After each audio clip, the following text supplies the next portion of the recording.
እንደው ማወቅ ከተቻለ ከዚህ በፊትም እንደዚህ አሞህ ነበር ምን እንደሆነ ማወቅ ይቻላል እንደዚህ እየተመላለሰ almost አይ እንትኖቼ በሽታዬ ያው አንድ ካምፍት የነበሩ የሚታወቁ ከዚህ ከአለርጂ ጋር ተያይዞ ያሉ እንደዚህም ደግሞ አንገት ኦፕሬሽን ያረኩት ህመም ነበር ይሄኛው አሁን ትልቁ ችግሬ ዋናው በሽታው አልነበር ኒቃብ ፊትን እንጂ አእምሮን አይሸፍንም ቀናነት ካለ መታወቂያው ላይ ማሳለፍ የሚችል ዘበኛ ወይም ደግሞ ፈታሽ ባለበት ሀገር ውስጥ የኒቃብ ጉዳይ አጀንዳ ሆኖ በዚህ ልክ ተማሪዎችን ባለባበስ ስርዓታቸው ከትምህርት ገበታቸው ከዛም አልፎ ደግሞ በዛም በወረደ ደግሞ ደረጃ ልክ እንደ አክሱም ሂጃብንም ማንነትንም በኢትዮጵያ ሀገራቸው ኢትዮጵያኖች ሀገር እንደሌላቸው አሰላሙ አለይኩም ወራህመቱላሂ ወበረካቱ ዲ ቻናላችን ቤተሰቦች እንዴት ናችሁልን ዛሬ በአዲስ ቪዲዮ መጥቻለሁ ለዛሬ ጀላችሁ የመጣሁት ቪዲዮ ሁላችንም ምንወደው ምናከብረው ኡስታዝ አቡበከር አህመድ እንግዲህ ኢንተርቪው ሰጥቶ ነበር እዛ ኢንተርቪው ላይ በርካታ ሐሳቦችን አንስተዋል ስለ ሂጃብ ጉዳይ ስለ አክሱም ጉዳይ አንስቶ በሱ ላይም ቁጣውን ገልጿል እንዲሁም ደግሞ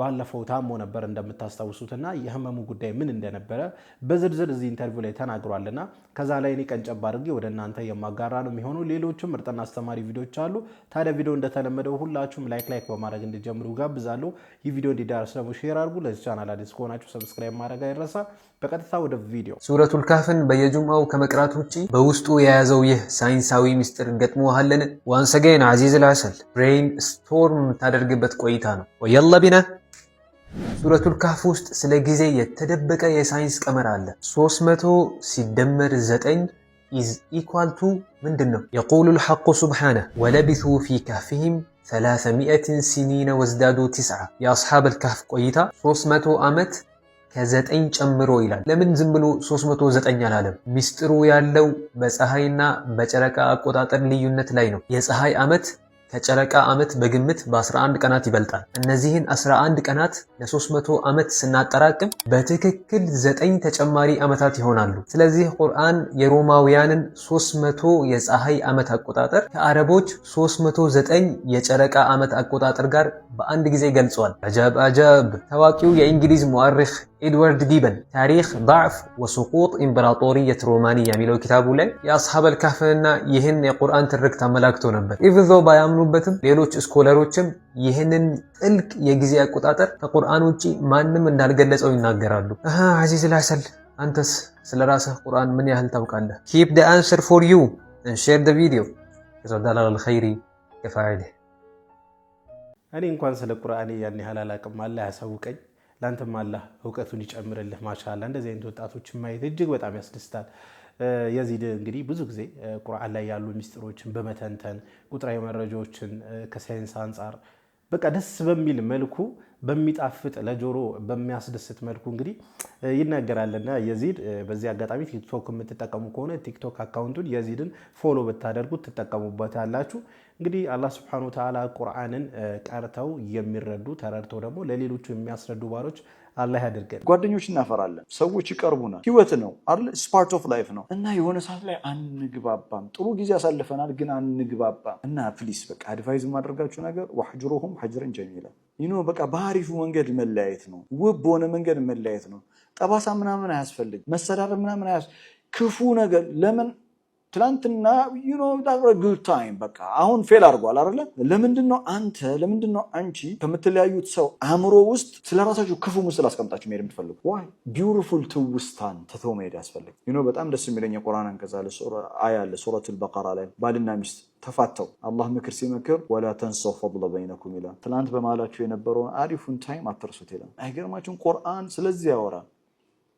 በትክክል ኡስታዝና እንግዲህ ሰው ሆኖ ማይጋጭ የለም አይደል በጓደኝነት ውስጥ ሊሆን ይችላል የሆነ ሰዓት ላይ ላንግባባ እንችላለን ልንጣላ እንችላለን ልንለያይ እንችላለን ታዲያ ያ የማግባባ ነገር ሲፈጠር ለምን ክፉ ነገር እንነጋገራለን ለምን የጓደኛችን አእምሮ ላይ መጥፎ ነገር ጥለንበት እንሄዳለን ለምን ቀልቡን እንሰብራለን ራቅ ማለት በቃ አልተግባባንም አይደል በቃ በሰላም መለያየት እኮ ይቻላል በሰላም ብንለያይ አንድ ጥሩ ነው እኛም ህይወታችንን ከዛ በኋላ በሰላም እንድንኖር ያደርገናል ብዬ አስባለሁና በቻለው መጠን ከሰው ጋር ስንለያይ በሐሳብ ሳንግባባ ሊሆን ይችላል ስንለያይ እንግዲህ ጥሩ ትውስታ ኖሮን ብንለያይ መልካም ነው በክፉ አይን ያየነው ወንድም ተውባ ማድረግ ይጠበቅብናል አፉታ መጠየቅ ይጠበቅብናል በመጥፎ ያነሳናትን እህት አፉታ መጠየቅ እርቅ መፍጠር ያስፈልገናል ለፍቅር ለመሐባ ለእዝነት ልባችን ክፍት መሆን መቻል አለበት። ያኔ ረሱሉም አለይሂ ሰላቱ ወሰላም ቢመጡ ያውቁናል። ያኔ እነዚህ ኡመቶቼ ናቸው፣ እነዚህ እኔ ባስተማርኩት ላይ ነው ያሉት፣ እነዚህ የኔ ፋና ይታይባቸዋል የሚሉን ይመስለኛል። ድንገት ቢያዩን ማለት ነው። አላህ እንደዛ ከሚሏቸው እንደዛ አይነት ባህሪ ከሚላበሱት ሰዎች አላህ ያድርገን። አሚን ኡስታዘና፣ እውነት ነው። በክፉ አይን የተመለከትነው ወንድማችን፣ በክፉ አይን የተመለከትናት እህታችንን አፉታ ልንጠይቃት ይገባል። ምናልባት እኮ እነሱ ጋር ሀቅ ሊኖር ይችላል። አንድ ሰው ደግሞ ሀቅ እሱ ጋር ኖሮ እሱን ከበደለው ይህ በጣም ከባድ ነው። አንደኛ የእሱ ቀልብ የእኛን ህይወት ሊያነገው ይችላልና በቻልነው መጠን አፉታ መጠየቅ ይኖርብናል። የወንድማችንን ቀልብ ከሰበርም ማለት ነው። አንደኛ እንግዲህ ኡስታዘና እንደገለጹትም ነቢያችን ሰለላሁ ዐለይሂ ወሰለም የእሳቸውን ፈለግ እንድንከተል ማለት ነውና ሲጀመር አንድ ሙስሊም ከ3 ቀን በላይ አይኮራረፍም። ምናልባት ከተጣላ እንኳን ከ3 ቀን በላይ መኮራረፍ የለበትም ይባላል አይደል? በቻልነው መጠን ተኮራርፈንም ከሆነ አንዳችን ኮርፊያችን ሰብረን ይቅርታ መጠየቅ አለብን ብዬ አስባለሁ። አሁን ወስዳችሁ ቪዲዮ እንግዲህ ኡስታዝ አቡበከር አህመድ ስለ ሂጃብ ስለ ኒቃብ የተናገረው ንግግር አለ።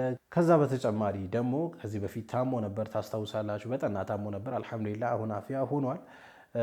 የህመሙ አይነት ምን እንደነበረም በዝርዝር ተናግሯል እና እነሱን ሁለቱም ቪዲዮዎች ልጋብዛችሁና ከዛ ሀሳብ አስተያየታችንን እንሰጥበታለን። ኒቃብ ፊትን እንጂ አእምሮን አይሸፍንም።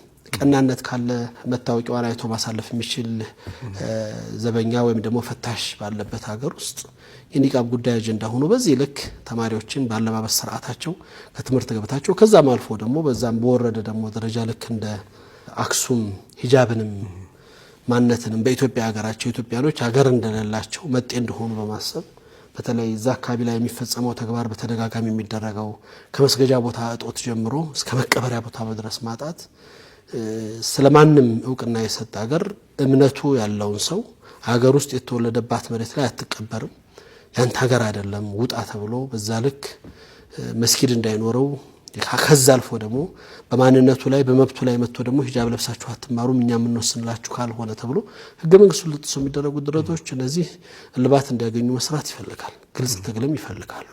በተለይ አክሱም ጉዳይ ከምንም በፊት ቅድሚያ የሚሰጠው ሀገራዊ ጉዳይ አክሱም የሆኑ ኢትዮጵያኖች በሚኖሩባት ቀይና ምድር ላይ መስጊድ ሊኖራቸው በነጻነት ጌታቸውን ሊያመልኩ የሚቀበሩበት ቦታ ሊኖራቸው በነጻነት ሊቀበሩ ክብር ሊሰጠው እንትናቸው በነጻነት ምርታቸውን ኤክሰርሳይዝ ሊያደርጉ ይገባል። ይሄን የማስፈጸም ኃላፊነት የሙስሊም ማህበረሰብ ኃላፊነት ነው። በዋነኝነት የበሪ ድርጅቱ ኃላፊነት ነው። በሌላው በኩል በትምህርት ቤት የተፈጠሩ ያሉ ጉዳዮችም ሁልጊዜ የችግር ጉዳይ ሆነው መጋጫ ምክንያት መሆን ስለባቸው አሁን የተጀመረው ውይይት ዘለቄታ አግኝቶ ባለባበስ ስርዓት አጠቃላይ ባሉ ችግሮች ኢትዮጵያ አየር መንገድ በድሬሲንግ ኮድ ጀምሮ እስከ አጠቃላይ በተለያየ መልኩ የሚደረጉት ነገሮች የተጀመሩ ውይይቶች አሉ። ዘለቄታ ማግኘት አለባቸው። ይሄ ውጤት እንዲያመጣ መጅልሱ የጀመራቸውን ስራዎች አጠንክሮ መቀጠል አለበት። ውጤት ማምጣት አለበት። ውይይቶቹ ዘላቂ ሆኖ መፍትሄን በሚያመጣ መልኩ መቋጨት አለባቸው ብዬ አምናለሁ። እዛ ላይ ስራ የተሰራ ነው። ኢንሻአላህ ጥሩ ውጤት እንጠብቃለን በአላህ ፍቃድ። እንደው ማወቅ ከተቻለ ከዚህ በፊትም እንደዚህ አሞህ ነበር ምን እንደሆነ ማወቅ ይቻላል? እንደዚህ እየተመላለሰ ኦልሞስት አይ እንትኖቼ እኔ በሽታዬ ያው አንድ ካም በፊት የነበሩ የሚታወቁ ከዚህ ከአለርጂ ጋር ተያይዞ ያሉ እንደዚህም ደግሞ አንገት ኦፕሬሽን ያረኩት ህመም ነበር። ይሄኛው አሁን ትልቁ ችግሬ ዋናው በሽታው አልነበር። እኔ አሁን ያመመኝ የኩላሊት ጠጠር ነው። ጠጠር እንደማንኛውም ሰርጀሪ አድርጌያለሁ። ሌዘር ሰርጀሪ ነበር፣ በጨረር ወጥቷል። ሰርጀሪውም ሰክሰስፉል ነው፣ እዚሁ ነው የተሰራሁት። ከዛ በኋላ ግን ያው ትንሽ የሰው ብዛት ስለነበር ኢንፌክሽን ተፈጠረ። ኢንፌክሽን ሲፈጠር ኢንፌክሽኑን ትሪት ማድረግ ነው። እኔ አንቲባዮቲክ መድኃኒቶች አለርጂ ነኝ። ኦኬ ያው የአለርጂ መጠን ነው ትልቁ ችግሬ። ሰውነቴ ውስጥ ደሜ ውስጥ ያለው የአለርጂ መጠን በጣም ከፍተኛ ስለሆነ ለምግብ፣ ለመድኃኒት፣ ለብዙ መድኃኒቶች አለርጂ ነኝ። በተለይ ደግሞ ለአንቲባዮቲክ። ኢንፌክሽኖች ደግሞ ቀላል ናቸው፣ በአንቲባዮቲክ ነው የሚታከሙት። ግን አንቲባዮቲክ አለርጂ ስለነበርኩ ያንን ማከም ከባድ ሆነ። ኡስታዘና አላህ ጨርሶ አፊያ አድርገው። እንግዲህ እንደሰማችሁት ነው ስለነበረበት ህመም ተናግሯል። አላህ ሱብሓነሁ ወተዓላ ጨርሶ አፊያ አድርገው። እሱም በእርግጥ አልሐምዱሊላህ አሁን ላይ አፊያ ነኝ ብለዋል። አላህ ጨርሶ አፊያ አድርገው። አላህ የአፊያን ካባ ያላብሰው ነው ማለት የምፈልገው።